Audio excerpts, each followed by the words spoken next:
La vida es una tómbola, tómbola, la vida es una tómbola, tómbola, de luz y de color, de luz y de color. Y todos en la tómbola, tómbola, y todos en la tómbola, tómbola, encuentran un amor. Tómbola, en la tómbola del mundo yo he tenido mucha suerte, porque todo mi cariño a tu número jugué. Yo soñaba con tu nombre, esperaba conocerte, y la tómbola del mundo me premió con tu querer, porque la vida es una tómbola, tómbola, la vida es una tómbola, tómbola, de luz y de color, de luz y de color. Y todos en la tómbola, tómbola, y todos en la tómbola, tómbola, encuentran un amor. ¡Tómbola!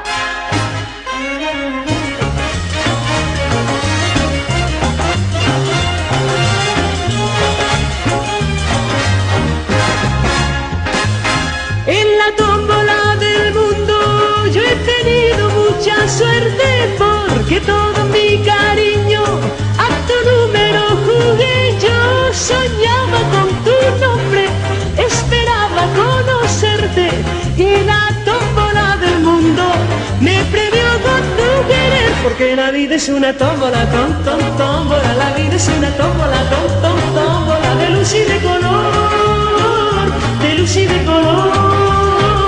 Y todos en la tómbola, tómbola, y todos en la tómbola, tómbola, encuentran un amor. Tómbola, tómbola, tómbola, tómbola, tómbola, tómbola, va cantando, cantando, cantando mi corazón.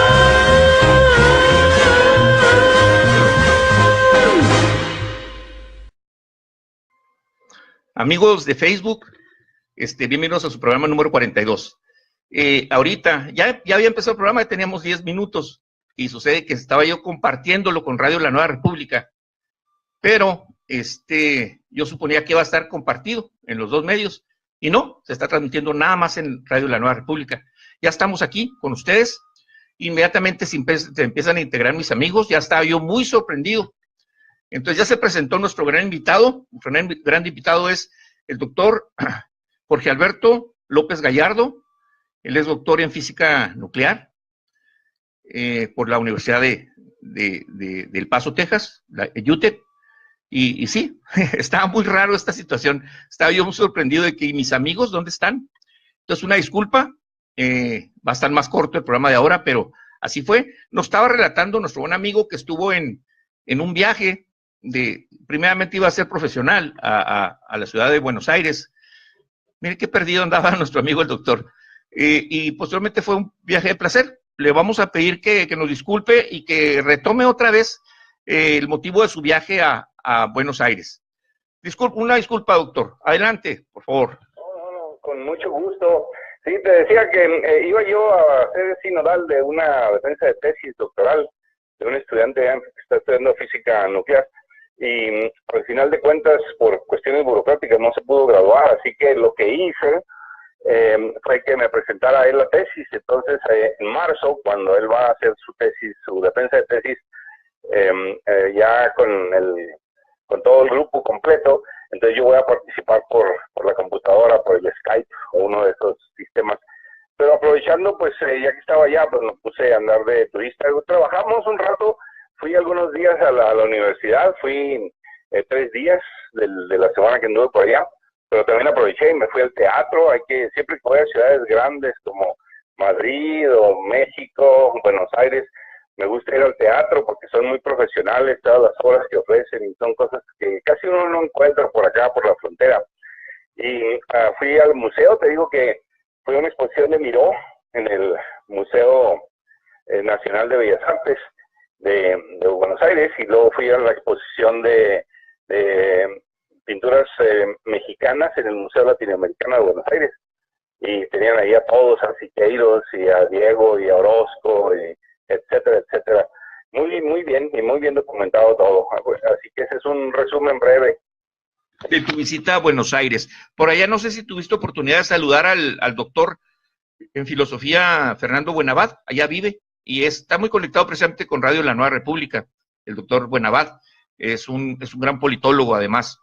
Y además fuiste a una ciudad que nos dicen, allá vive mi hijo en Buenos Aires, pero yo no me ha tocado la oportunidad de ir. Nos dicen que es como Europa. ¿Estás de acuerdo con eso, que es una parte de Europa?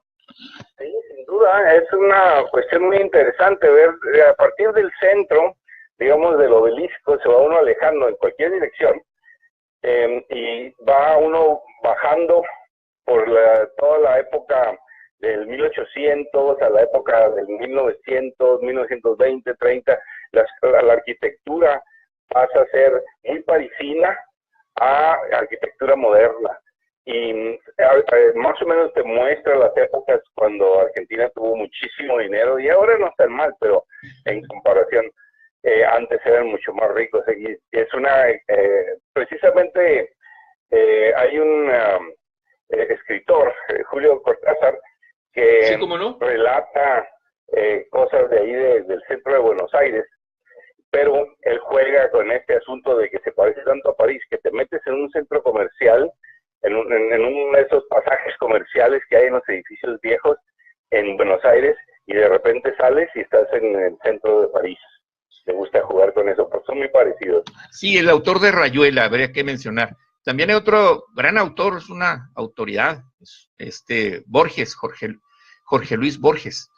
Neto mencionar que se unieron ya el profesor Rodolfo Méndez Pérez, Joel Domínguez y una lluvia de café, Lourdes García, Rosy Rodríguez, Rosy Rodríguez nos saluda, buenas noches, Rosy.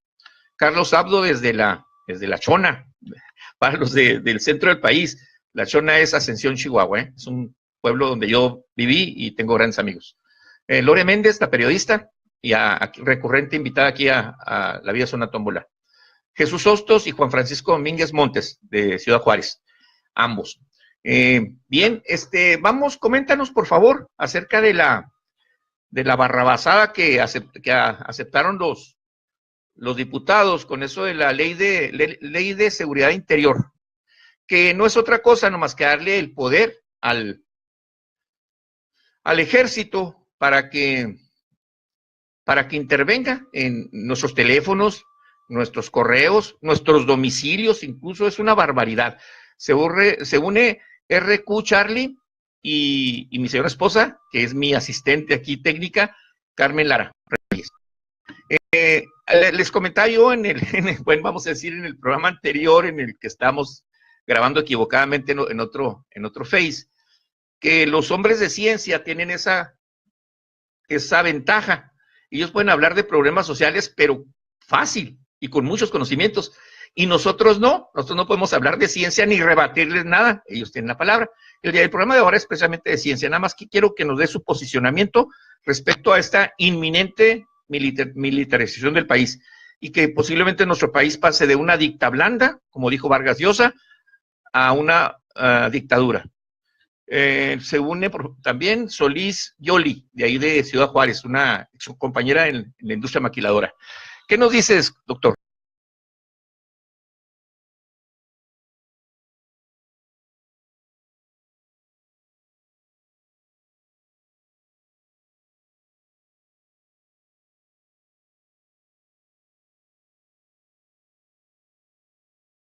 Ascensión del Señor, sí, la ascensión del Señor, sí. Incluso en su acta constitutiva, yo cuando vivía ahí me fui a preguntar a la presidencia, ya ves que es uno muy metiche, ¿por qué se llamaba ascensión? Y es así, la ascensión del Señor.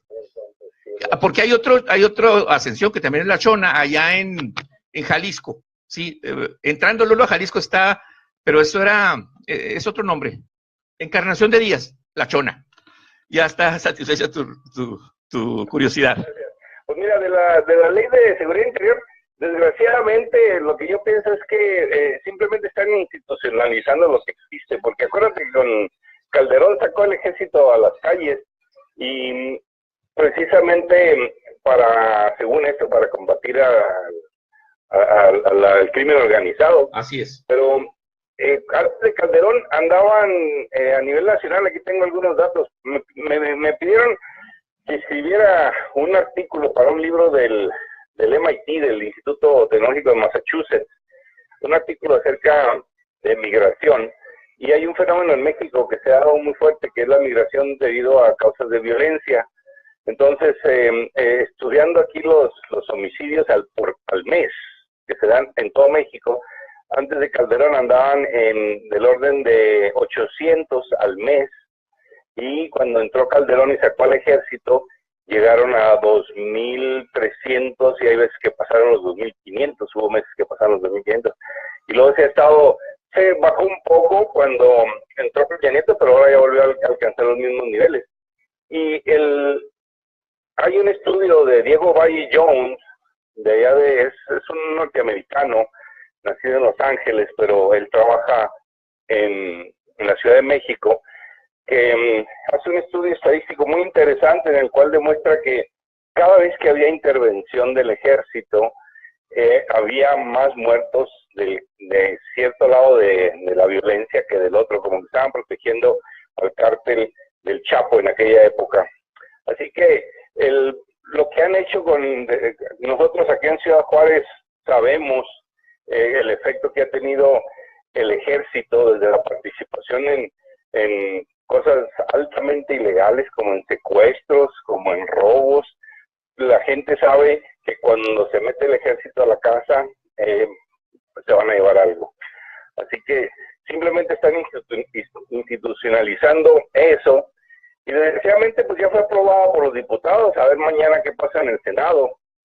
Hay ciertas cosas que son ahí medias legales, en el hecho de tratan de mantener un mínimo de credibilidad. La intervención de las Fuerzas Armadas va a ser por órdenes especiales, o sea que no van a entrar al antojo del que esté encargado de la plaza, sino tiene que haber alguien muy cercano al presidente para mandar el uso de las Fuerzas Armadas, y nunca va a durar más de un año de manera automática, aunque todo esto puede ser prorrogado por el presidente.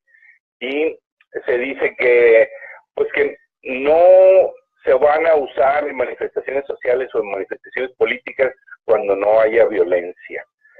Así que por ese lado, en principio deberíamos de estar a salvo, pero nosotros sabemos que aunque la manifestación no sea violencia, si quieren ellos usar el ejército, simplemente mandan a gente que la haga violenta. O sea, gente se mezcla dentro de la gente que está en la manifestación y empiezan a disparar o empiezan a quemar cosas, y ya con eso se hace violencia y justifican ellos el uso del ejército. Y pues por otro lado también la ley dice directamente que va a preservar los derechos humanos, pero por otro lado dice que el presidente tiene la capacidad de limitar, o sea, de declarar periodos en los cuales no se van a respetar esos derechos. Sí, se suprime el Estado de Derecho. Dime. Puede suspender los derechos, esos derechos. Así que, pues, eso es en sí lo que veo, pero como te digo, pues, han sacado al ejército cuantas veces han querido, y diles algo, nomás te sale peor. Sí, no es fácil meterse con las Fuerzas Armadas. En este caso quieren institucionalizar, lo que es muy grave, porque su presencia no era constitucional, incluso no tenían un marco de derecho, y ahorita se trata de darles ese marco de derecho. Y yo dudo mucho. Recordemos que en el 68, el Batallón Olimpia disparó sobre la multitud, precisamente por lo que tú mencionas. Hubo provocadores por ellos mismos para justificar el hecho de la violencia, pero ellos ya sabían, porque incluso cuando entraron a la Plaza de las Tres Culturas, llevaban el casco amarrado, que es cuando van a disparar, ¿sí? No, iban ya preparados para eso. Bien, se integra también Lorenzo Balandrán, José de Jesús Flores y Javier Pedraza, de aquí del pueblo, del vecino pueblo de Casgrandes. Él es el que preside la cuestión de los pueblos mágicos aquí en la región. Y vamos a ver en el chat de la Nueva República, tenemos a Gloria AMLO, a Gustavo Corona, a Lirio Blanco, Bandido, Katy, y no tarden en llegar a una lluvia de café, aunque nos está escuchando ella por Facebook. Bien, Sí, no podemos confiar en esas personas. La historia nos ha dicho que van a ser tropelía y media. Nomás que pasa una cosa, fíjate que seguramente tú viste la cuestión de la película de La Casa de los Espíritus. Ahí se menciona una situación, el poder, en este caso el PRI, el sistema, el gobierno, piensa que si le dan atribuciones al ejército, a ellos los van a respetar. Están muy equivocados. Yo recuerdo que en la película, que fue la historia, fue una parte de la historia de Chile, el actor principal, creo que era Jeremy Irons, dijo qué equivocado estábamos. Era el Partido Conservador, porque con ellos también barrieron, los militares son un peligro. Es mejor mantenerlos en el cuartel, pienso yo. ¿Tú qué crees? Sí, sin duda. Aunque en México siempre ha habido una subordinación que no se ha visto en el resto del continente. En Chile, en Argentina, en Brasil, sí ha habido dictaduras militares, pero en México eso se dejó desde recién pasada la guerra de revolución. Así que por ese lado, yo creo que están muy, o sea, el poder político está muy en control del poder militar. No creo que vaya a pasar algo como lo que sucedió. Y hay que ver los orígenes de todo esto, porque en sí hay quien se beneficia con esta situación un tanto caótica por el lado político y el lado económico, y son los que están sacando las ganancias de que esté la situación como está, y esos que están sacando las ganancias son muy hábiles en repartir a quien tienen que darle para que esté de su lado. Entonces tenemos el caso muy específico del Tribunal Electoral, que al final de cuentas no importa lo que le pongas enfrente para demostrar que hubo el fraude electoral, no importa lo que sea, siempre van a decir que no y van a aprobar los resultados de la elección. Lo hemos visto repetidamente desde el 88 prácticamente, y todo esto es debido a que ellos reciben su comisión.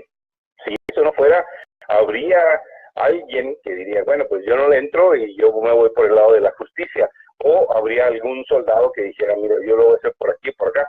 Pero en realidad son muy pocos los disidentes que llegan que se van en esa dirección, porque está muy bien manejado todo esto. O sea, ¿qué es lo que hizo Calderón cuando entró? Inmediatamente se alió más por el lado de la Marina y lo subió de nivel y empezó a tener su mano derecha por el lado militar, y de ahí en adelante el ejército respondió a los intereses de ellos. Por supuesto que no fue gratis el asunto. Estoy seguro que ellos también reciben su parte, porque esto hay que verlo como lo que es un negocio. Recordemos que en la primera participación que tuviste tú hará casi 2 años, aquí en el programa anterior que se llamaba Filosofía Res de Suelo, nos hablaste de eso. Tú demostraste científicamente cómo estaban haciendo el fraude. Yo sé que hay desánimo por ti porque se lo presentaste a la gente de Morena, de ahora de Morena, anteriormente el PRD, y no tomaron aprecio de tus estudios, de la forma de mostrarles el fraude. Eso indica, no sé, como que están de acuerdo con el fraude, o no sé, no quiero pensar eso. Yo quiero creer en Morena y llevarlo a que Andrés Manuel tome el poder en México. Según Luz Alicia Vázquez, ya tenía tiempo, ella es muy asidua, muy seguidora de este programa, y no nos había acompañado. Llegaba un poquito tarde, o a veces, siempre veía el programa, se lo agradezco. Es un motivo de fiesta para mí que esté Luz Alicia Vázquez. Está también Gloria Corona y mi hermana Susana Rucobo, es Susana Pérez Rucobo, no sé por qué insisten con eso. Somos Pérez Rucobo, pero bueno, Susana Rucobo, ni modo. Entonces, sí, aquí la cuestión es, como te mencioné ahorita, Jorge Alberto, que quieran blindar las elecciones, que saben que van a hacer un fraude, porque no les queda otra a los pobrecillos, todo les falla, y que pretendan el fraude y que amordacen a la gente, que no haya la manifestación libre de las protestas. Ya es lo que está pasando en Honduras. Por cierto, no estamos olvidando del tema, ahorita nos vamos al tema para el que te invité. También se une Josefina Jiménez Germán, de Guatabampo, Sonora. Entonces es más grave, ¿no? Que sea para proteger su pillería, que es casi seguro que la van a realizar. ¿No lo crees así, Jorge Alberto?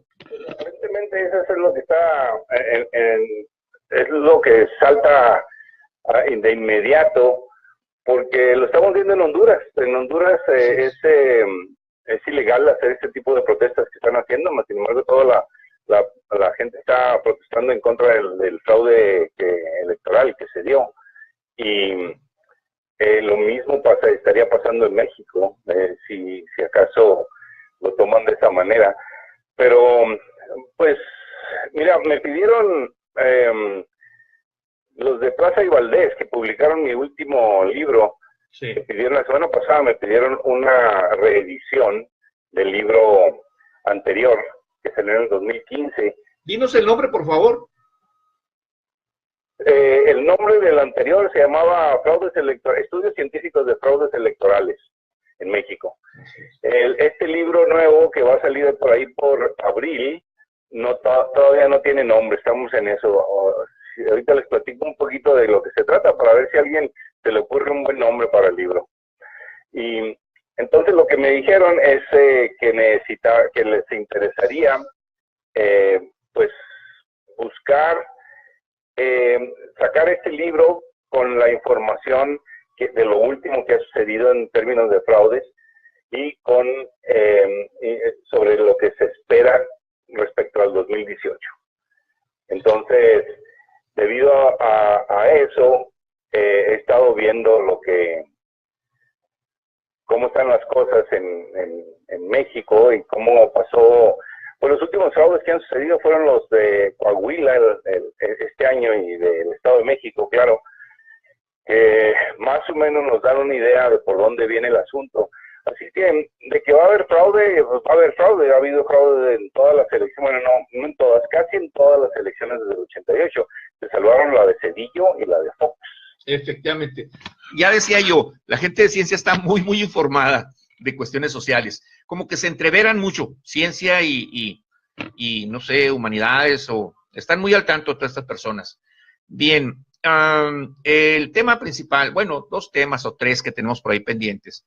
Es muy preocupante porque hay un estudio por ahí, o no estudio, es las cosas que circulan en la red, donde nos dice, y tú vas a desmentirlo o a afianzar ese conocimiento, nos dicen que la industria petrolera se opone a estudios científicos en donde es posible utilizar el agua como energético. ¿De qué manera? Dividiendo el oxígeno del hidrógeno, y entonces se habla de que con un litro de agua llegan de Nueva York a Los Ángeles, pero que las empresas petroleras, que son poderosísimas en todo el mundo, se oponen y obstaculizan ese tipo de descubrimientos. Incluso es más preocupante porque los inventores, los descubridores de esa tecnología, pues empiezan a morirse. Entonces, ¿es posible hacer eso, doctor? Tener esa fuente súper barata de energía.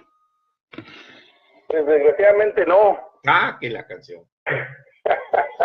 Permíteme decir que cuando invité a nuestro amigo, el doctor en Ingeniería Ambiental, acerca de la posibilidad de ovnis, pues es que lo bonito es que nos digan que sí hay ovnis, ¿verdad? Y y lo vino y nos mató todo el entusiasmo que teníamos. Adelante, doctor, ya no te interrumpo. Pues mira, ya sabes que hay muchas teorías de conspiración por aquí y por allá, y hay algunas que sí tienen fundamentos y otras que no lo tienen. Y pues uno tiene que apegarse a los hechos.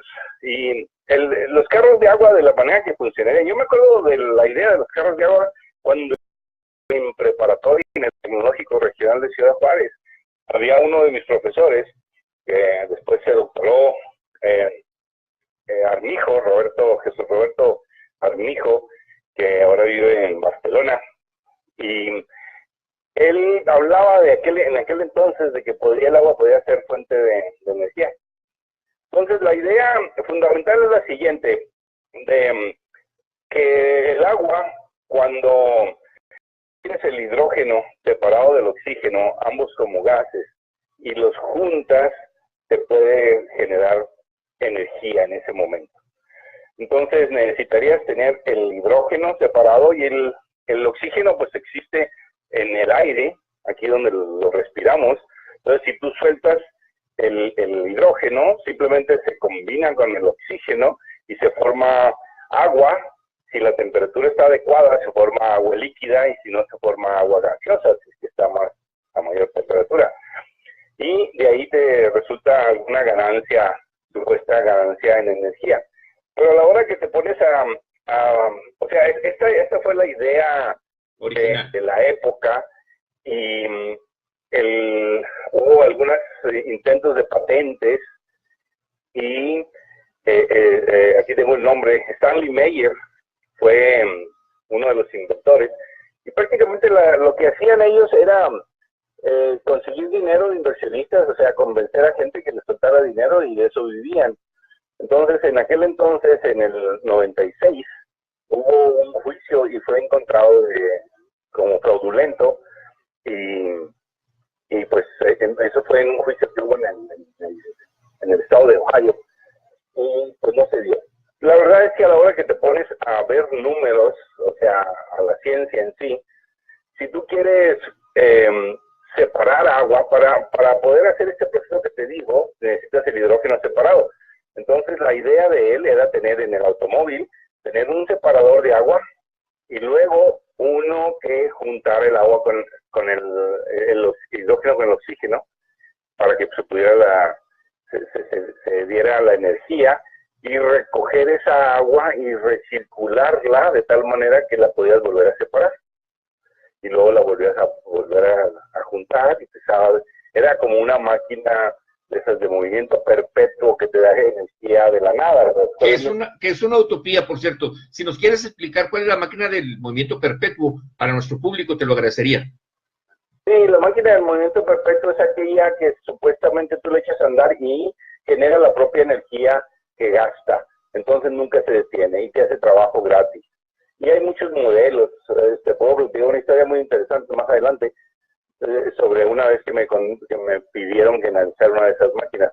Pero en sí, en el caso del agua, simplemente viendo la energía, fíjate, aquí tengo los números, para separar el agua, 286 kilojoules por mol. Tú sabes, el mol es el número atómico expresado en gramos. Entonces, para separarla, pero a la hora que la juntas, te da 285.8. Y lo cual quiere decir que la energía que tú usas para producirla es menor a la energía que tú obtienes cuando la separas. Uh-huh. Entonces, sales perdiendo. Entonces será mayor, ¿no, Jorge Alberto? Es mayor lo de la fuerza que aplicas que la que obtienes. Sí. Eso es, correcto. La energía. Entonces, lo que tendrías que hacer, independientemente de los números de energía, por otro lado, tendrías que tener un sistema que estuviera haciendo todo esto para ti. O sea que aparte de que necesitas energía para que todavía necesitas más energía para mantener el sistema que lo va a estar haciendo. Si hubiera una ganancia, la energía de esa ganancia se podría venir para que se activara el mecanismo y pudiera estar trabajando aquello gratis. Y encima de todo eso, que te diera suficiente energía para moverle las ruedas al vehículo y que caminara, ¿no?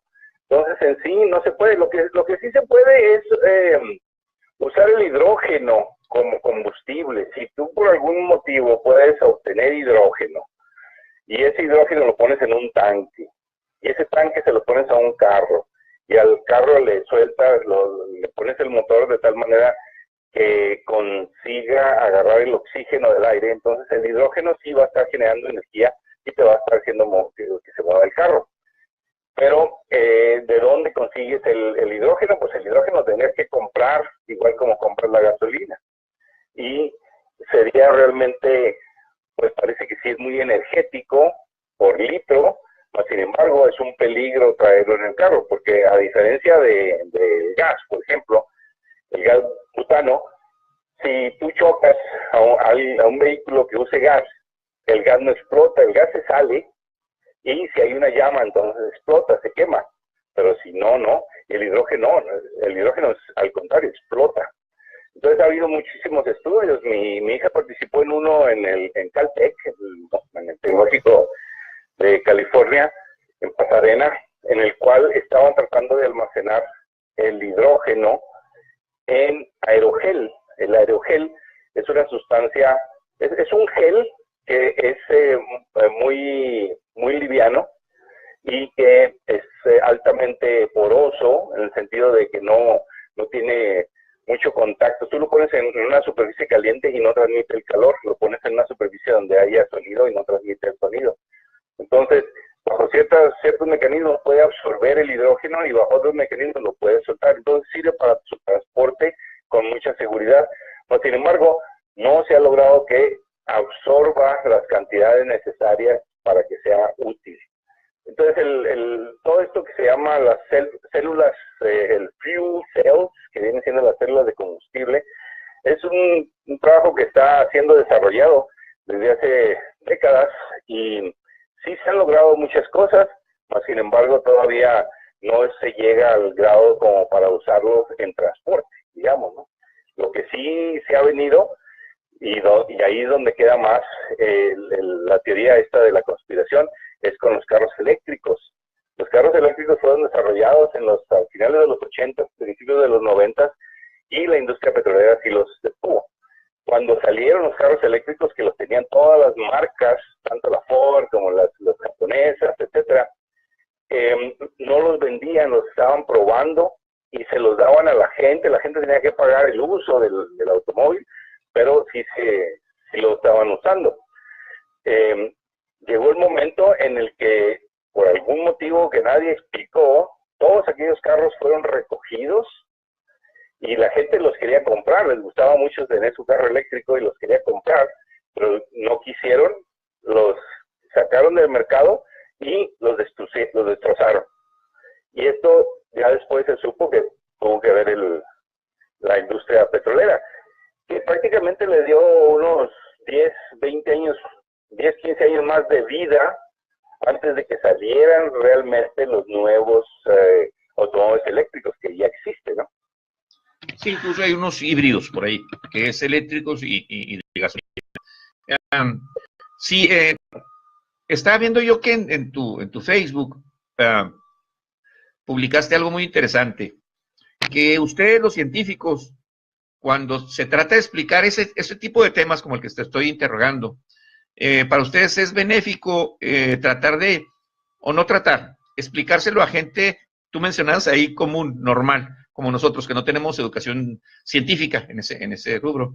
Creo que ustedes agarran como más cancha, ¿no? Cuando tratan de explicar un tema científico a las personas que no dominamos el tema. ¿Es así?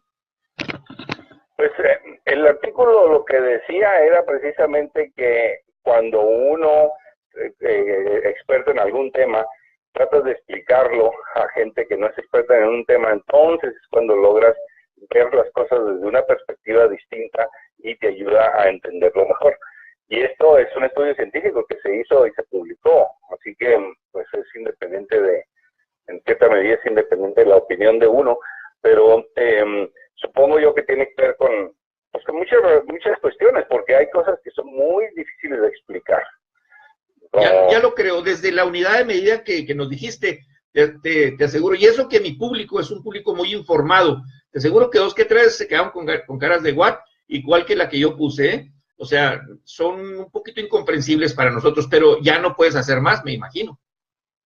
Bueno, un Joule viene siendo, en español se pronuncia, es el apellido de un físico, Joule, y es un newton por metro, es una unidad de energía, y es la fuerza, el trabajo de energía, es una fuerza aplicada durante una distancia. Vamos a decir que uno está empujando una caja que está pesada y la está empujando, entonces con una fuerza, digamos una fuerza de 10 newtons la mueves durante 2 metros, entonces va a ser fuerza por distancia, te da 20 y eso van a ser 20 joules.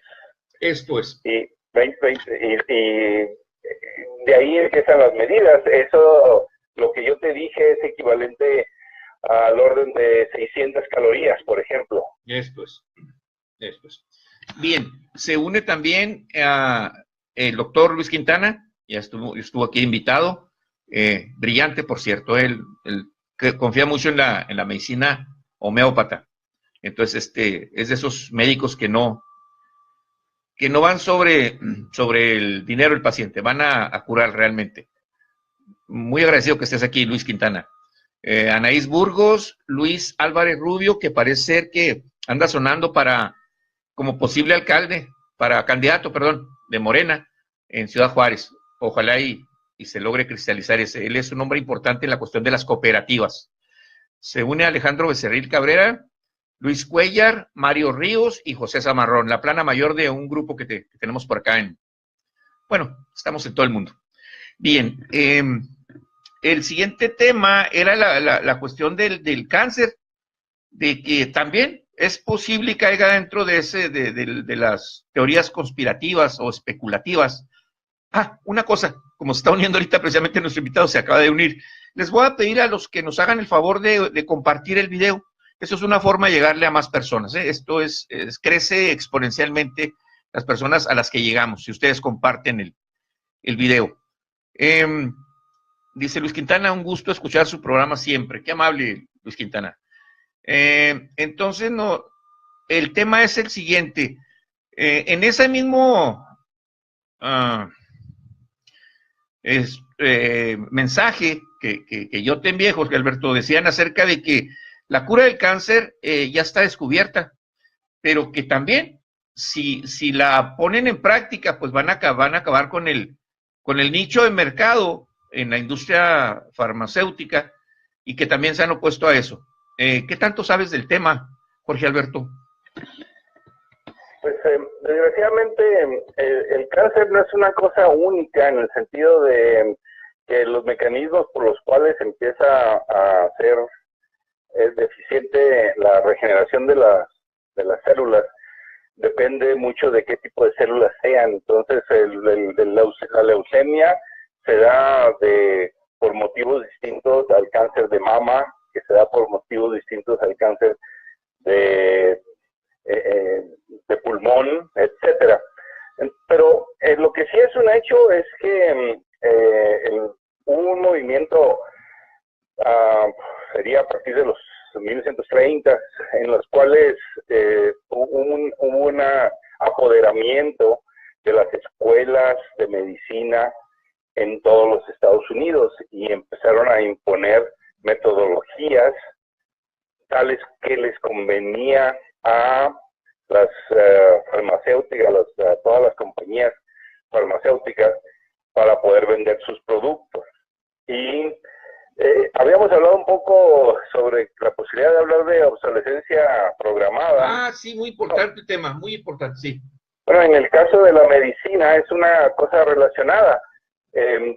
Acá en la frontera tenemos muchos la experiencia de ir con el doctor tanto en Estados Unidos como en Ciudad Juárez, y no hay muchísima diferencia en la manera en la que curan las enfermedades. Ahí en Estados Unidos a mí me ha pasado 2 veces que las medicinas que me dan no me curan, sino que me mantienen ligeramente mal y tengo que seguir tomándolas, mientras que voy a México, me dan otro tipo de medicinas y me cura de una vez por todas. Oye, espérame un poquitito, hasta que le ganamos en algo a ese gigante. Fíjate qué testimonio nos estás dando. ¿Es más efectiva la medicina en México que en Estados Unidos? Así de drástico. Al menos en tu caso, tú es lo que has notado. Son ejemplos que he estado recopilando de familiares que me dicen lo que pasa, y de experiencia propia y de amigos. Pero todo esto, te digo, obedece al hecho de que en un momento dado hubo un plan para apoderarse de las escuelas de medicina por medio de donativos, y creaban lo que se llamaban las comisiones, una comisión en la cual daban dinero para las universidades con tal de que la escuela de medicina tuviera a un comité supervisor en el cual estaban involucrados todos los de las compañías farmacéuticas. Y ellos decían que hay que irse por aquí, que hay que irse por acá. Caso famosísimo es el del método, no recuerdo el nombre exactamente, pero era un doctor alemán que él estuvo haciendo, cuando él estaba en Alemania, después se vino a Estados Unidos, estuvo sanando gente con cáncer y tomó notas y sacó su método y tenía que ver con el consumo de verduras. Y llegando a Estados Unidos empezó a utilizar ese método precisamente cuando estaban apoderando de toda la cuestión médica estos grupos que era prácticamente un cártel. Entonces a este tipo lo metieron a la cárcel y estuvo en la cárcel y salió y volvió a caer, etcétera. Llegó el momento en que murió él y su hija tomó sus notas y empezó a implementar la manera en que curaba su padre el cáncer. Y de vuelta se fueron tras la hija y tuvo que terminar poniendo su clínica en Tijuana. Y en Tijuana es donde llega la gente y les dan su tratamiento. Ahora es un tratamiento muy singular, pero se ha implementado tanto en Japón como en Holanda, y en Japón y en Holanda han llevado buenas estadísticas y se han dado cuenta que el método funciona mejor que muchos de los métodos tradicionales, y es un método que simplemente te hacen un montón de cosas raras, ¿no? Prácticamente son lavados por el recto, con asientos de café y con consumo de vegetales. Porque Lo mejor que yo he visto en términos científicos para la cuestión del cáncer es el estudio de China que se hizo en los 70s, allá cuando Nixon recién logró abrir las puertas de los chinos para los estadounidenses. Hubo un médico que no era exactamente médico, pero estaba en el área de salud, y fue a China y hizo un estudio muy grande. En aquel entonces China tenía muy poca movilidad, o sea, la gente vivía, nacía, crecía y moría prácticamente en la misma zona. Por lo tanto, sus hábitos alimenticios eran muy estables. Y este tipo empezó a hacer un análisis en los pueblos, donde llegaba a un pueblo y le sacaba la sangre de la mitad de la gente, y se veía de que estaban enfermos, de que se morían, y empezó a sacar estadísticas de todo China. Y se dio cuenta cómo variaban los porcentajes de cáncer y de otro tipo de enfermedades en función a la alimentación. Y cuando empezó a sacar estadísticas, hubo otro estudio en Francia, y él trabajaba, no me acuerdo exactamente dónde, no preparé el tema, pero trabajaba en un instituto algo así como Harvard, uno de esos de mucho renombre, y los franceses vinieron a Estados Unidos y juntos empezaron un proyecto en el cual se dieron cuenta que la alimentación puede ayudar a reducir los ataques al corazón, el cáncer, el diabetes, la coagulación en las venas, todo este tipo de cosas.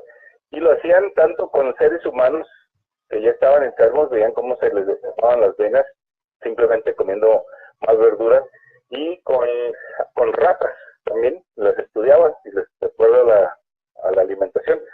Entonces, yo creo que en este caso sí hay algo de teoría de conspiración, sí hay hechos que indican que los mecanismos que se usan para el cáncer no son los únicos, y que sobre todo de que no se usa la prevención. Una de las conclusiones del estudio de China es que si uno consume de todas las proteínas que tiene uno que consumir, si consume menos del 12% de proteína animal, entonces reduce uno el riesgo de cáncer muchísimo. Así que pues esa es la clave, simplemente comer más verduras y comer menos carne. Pero por supuesto que todo esto va junto con, por ejemplo, lo que él encontró en China. En China, en aquella época, no había transporte masivo como lo hay ahora. Toda la gente tenía que andar en sus bicicletas y eso indica que todo el mundo hacía ejercicio. Que era más saludable, estaba saludable. El hecho de que no tengan, en aquella época no tuvieran tanto dinero, significa que no iban a estar gastando mucho en alcohol y en tabaco y cosas de ese tipo. Así que viene muchas cosas juntas, ¿no? Sí, mira, se une también, ya muy tarde, pero mi buen amigo de Juan Pueblo, del colectivo, son varias personas, del influyente Juan Pueblo, aquí en Nuevo Casas Grandes. Se une Alejandro Salgado y opina José de Jesús Flores. Interesante este tema de las conspiraciones en varios rubros. En el ámbito médico nos enferman con la alimentación para después vendernos la cura. Y yo recuerdo que ahorita ya está muy desacreditado, pero en su tiempo era lo único que ellos intentaban curar el cáncer por medio de las fatídicas, ¿cómo se llama? La radiación. Sí, no, la radiación, pero bueno, se llama, híjola, tengo el nombre aquí. Sí, le daban radiaciones a la gente, entonces perdían el cabello y las dejaban pues muy mal. Y resulta ser que últimamente dicen, no, eso no servía para nada. Entonces, es una técnica invasiva muy grave, para que ahora nos hagan con que discúlpenos, eso no era la cura. Las quimioterapias, hombre, es por medio de químicos precisamente. Entonces, eso nos indica que muchos médicos van sobre el dinero del paciente, nada más. Te vamos a pedir un muy breve, porque luego tenemos que entregar la radio a las 9 de la noche, tiempo de Chihuahua, 10 de la noche, tiempo del centro del país, porque sigue otro programa. ¿Qué nos puede decir de eso de las quimioterapias? Pues ahí, en realidad no sé mucho, te puedo decir un poco más acerca de la radiación. Adelante. Las quimioterapias prácticamente lo que hacen es darte veneno y va a matar las células. Y el veneno está dado de tal manera que se almacena, supuestamente se almacena cerca de donde están las células cancerosas, que si es en el páncreas, que si es en el hígado, etcétera. Pero la radiación es más directa en el sentido de que te irradian directamente a donde tienes las células cancerosas, tratando de reducirlas.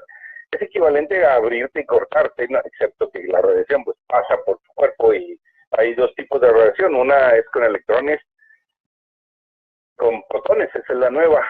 Y de las dos, los protones tienden a ser un poco menos invasivos en el sentido de que no dañan al tejido por donde pasan, y los electrones sí están ionizando todo, o sea, están quemando por donde pasan. Pero, pues, de que funcionan en el sentido de que te quitan las células malas, pero también te destruyen ahí un poco de las células buenas, las cuales se logran recuperar. Bien. Y aquí opina nuestro invitado de la semana pasada, que es un gran médico de la Ciudad de México, dice Irán M. Trejo Riveri, es una cosa en el lobby, una cosa es el lobby alimentario y otra cosa es el farmacéutico, que no nos olvidemos. Bien, en miras de acabar este programa a tiempo, vamos a pedirle que nos dé sus últimas palabras, no le va a pasar nada. Suena muy brutal eso de sus últimas palabras. No, para este programa, nada más, para despedir este programa, a nuestro distinguido amigo Jorge Alberto López Gallardo. Es un placer tener gente de tu nivel, Jorge Alberto, y vemos el entusiasmo con el que siempre participas. Eso se le ve muy bien a las personas. Por más estudios que tengan, si participan tan entusiastamente como tú, demuestras mucha humildad. Te felicitamos por ello. ¿Qué nos dices para terminar este programa, Jorge Alberto? Pues déjame terminar diciendo algunas palabras acerca de la esencia programada. Habíamos hablado de eso. Los productos nuevos, bueno, desde hace ya algunas décadas para acá, se hacen de tal manera que estando bueno el producto, deja de funcionar. Y el caso en particular son los impresores. ¿Cuántos impresores usa uno y de repente ya no pueden funcionar y tiene uno que cambiarlos?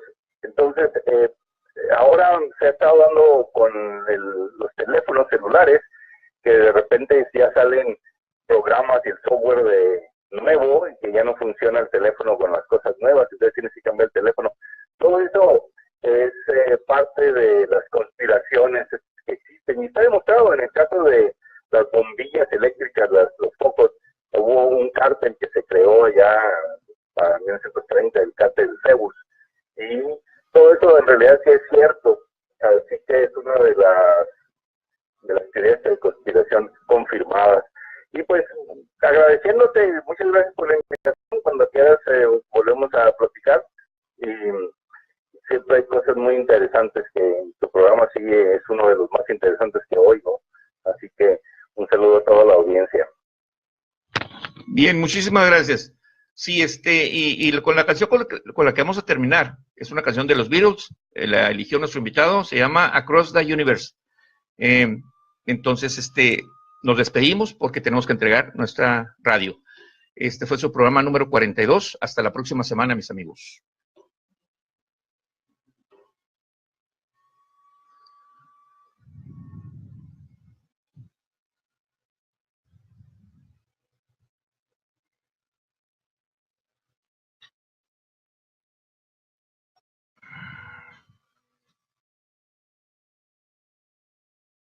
Estamos todavía aquí en Facebook. Vamos a terminar nuestra transmisión. Muchas gracias, mis amigos. Héctor Mera se unió al final.